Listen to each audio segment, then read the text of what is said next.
It's Jenny Clark with Solvability, and today we've got another Freedom Friday today with our special guest, Colonel Russ Barnes, retired Air Force, and we call you Dr. Barnes because you got like a PhD in organizational development. Is that right? That is absolutely right, Jenny. Organization development with a specialty in organization design for small business. Well, and I always think of you as a professor because of the way you helped me rearrange my business and how much progress I made because of the strategy sessions that we had together. And so today, what you're going to be talking about, what, Russ? I'm going to be talking about taking control of your journey and of your path because business is so complex, Jenny. There are so many things that you have to keep track of and be aware of and take ownership of. And if you don't have some type of a framework to manage all of that information, it just becomes overwhelming. You get anxious about the decisions that you're making, and that's just a very painful place to be. So what I've done over the past few years, and you can see in my library, is worked on ways to take that complexity, simplify it down into some frameworks that you can apply early on. And that's what we'll be talking about today. And so many business owners, Jenny, have told me that they wish they had seen something like this when they started because it would have made their journey a little smoother. Now, the obstacles don't go away, but when you can anticipate them and you can put them into some type of priority, then it definitely makes you more productive and you use your resources more effectively. So that's what we're going to be talking about over the next few minutes. Well, I'm really glad you're using the word framework because that's kind of what I've got behind me. What I call the small business growth model, because in federal contracting, there's a standard process almost that everybody goes through. And when they're getting advice from other people, I say, well, what stage are you in? And what do you need to know? And we focus mainly on startup traction and growth because that's the point at which small businesses have the greatest risk because they don't really have the stability of their pipeline and their revenue and everything else. Basically, the owner is having to do everything.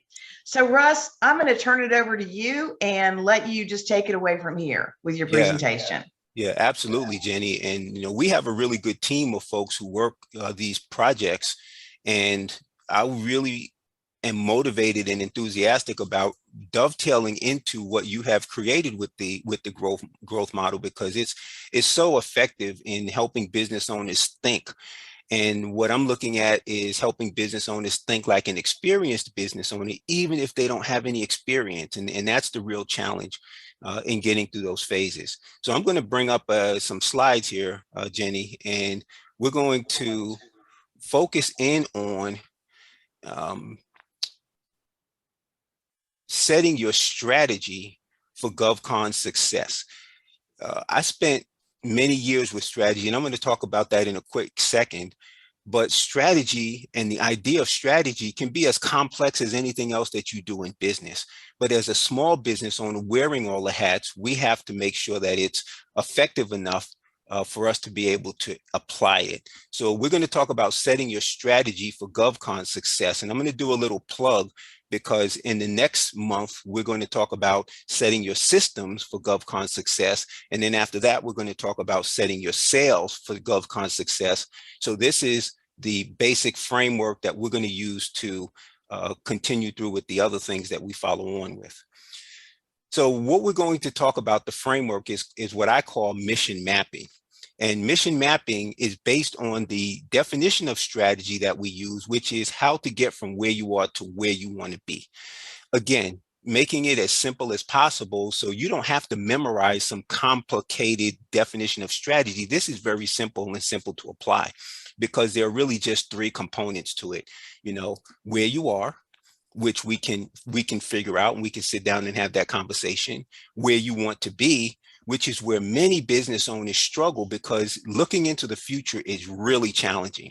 And depending upon your personality, you can look a month into the future, a year into the future, 5 years into the future, 10 years into the future. And many business owners will say, well, I can't do that. So let me just do what I can do today and I'll figure it out as I go along. Nothing wrong with that. But the challenge then becomes when things like COVID hit and the environment becomes, difficult, then where do you refocus and how do you refocus? Well, if you have a map, then you can look at the map and say, oh, this is my destination, as though you were geographically traveling from, let's say, Atlanta to New York. You can say, okay, a storm hit. I have to take this detour, but I know where I'm going. So then I can change my direction and get to where I want to be. So this is what the definition is, how to get from where you are to where you want to be. And once you know in general where you want to be, then you can connect the dots. And that's where the fun and the excitement comes in. And what's really the beauty of this whole thing is that it takes the guesswork out, but it leaves the creativity in. Because as business owners, we don't want somebody to tell us what to do. We want to bring all of that excitement and energy to the business that we created. And so this enables you to be able to do that. So now when we get to the map part of it, the map is simply a visual representation of that definition of strategy. So once you decide what your outcome might look like, then you know where you are. Now you just connect the dots, but then we put it on a whiteboard, or we put it on a PowerPoint presentation, or we just put it on a piece of paper and we map it out, and now we can see it. And once you can see it, that's when the magic happens, because then you are not so concerned about whether or not you're going to lose your ideas, and you can just go forward much faster. So this is the concept and the idea of mission mapping. Now, I've been at this a long time, and I really love what I do. When I look back on my history, I always make sure that I talk to business owners about doing something that they're really, really good at. And I got really good at this a long time ago, and this is how I got good at it. I started my career in the Air Force as a B-52 navigator. And as a navigator, my job was to draw the map for every mission. So when we would go in for the day before mission planning, it would be posted in the squadron. This is your air refueling time. This is your bomb drop time. This is your this is the time that you have to come back into the base and do your touch and goes, your takeoffs and landings, and practice your takeoff and landings. And it was my job to take all of those times and locations and build it into the map that we were going to fly, to make sure that we were on time wherever we went. So I did that for 3 or 4 years, and then I became the radar navigator. And then my job was to train the navigator, as well as make sure that the systems were operating so that the navigator could continue to do that job in the air. Later on, I became a strategic command planner, where I was building the nuclear war plan for the protection of the United States during the Cold War against Russia. Now, and in this role, I wasn't responsible for just one map. I was responsible for multiple maps across 3 different platforms: the aircraft, the missiles, and the submarines. So now my role was bigger, more complex, and absolutely more exciting in that role. I progressed from that to become the CENTCOM Chief of Policy down here in Tampa at MacDill. And my role there was to understand which maps needed to be built. So when the President, the Secretary of Defense, and the Secretary of State make comments about how we're going to protect the nation, we at Central Command in the Afghanistan and Iraq area had to figure that out. Okay, so what does that mean in terms of strategy and plans? And if we don't stay in compliance with what the president said, it would never be authorized and it would never be funded.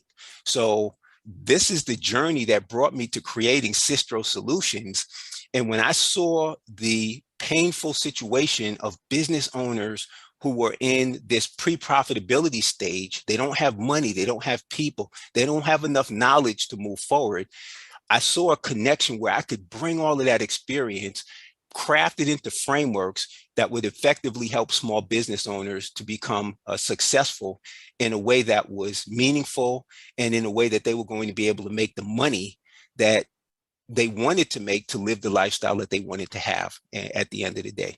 So this is how I got to where I am. Well, so Russ, what you're talking about is really applying all the skills that you learned in the military to the business practice. And what I've always loved about the military is the way they are structured in systems because communications is such an important part of it. You've got to marshal all kinds of resources, including people that are not in your chain of command, and communicate effectively across that. And that's so applicable to the business world, especially as people are getting started, because you want to go to checklists and things that say, okay, what do I have to do first? What do I have to do next? So you're not constantly worrying about things over which you have no control, you're not ready for. And that's part of the reason why we've got the growth model of explaining to people, are you in startup, traction, or growth stage? Because each one is a different point. The other thing that I love about what you're talking about is you give a way for people to adjust, because I'm sure that every time you went on a mission, something happened, right? Absolutely. And we had a saying that no plan ever survives contact with the enemy. And that it's not Absolutely. so much the plan, but it's the planning. And when you go through this process over and over and over again, you begin to see some routines that you can put in place that then make your life easier. But beyond that, I'm happy that you mentioned the idea of communication, because when you put your map together and you can show somebody in a visual way what you're trying to do, then it makes it a whole lot easier for them to understand, because then they see it and they say, oh, I know what you're doing. I know where you're going. I know what your outcomes are. And by the way, I can help you here, or I can make a contribution there, or I know somebody who can help, or you have a gap. Did you think about doing this? And on the other side of it, when you have new ideas and you present those new ideas to people, you say, oh, I want to do this and this. And they say, oh, that might fit best here and might fit best there. So communication is so critical. And in the military, of course, and in addition to having to be adaptable, the environment changes constantly. We just don't know what it's going to look like tomorrow or the next day. And it's the same way in business. In some cases, how could we anticipate that something like COVID was going to hit? And then we'd have to adjust almost everything that we do.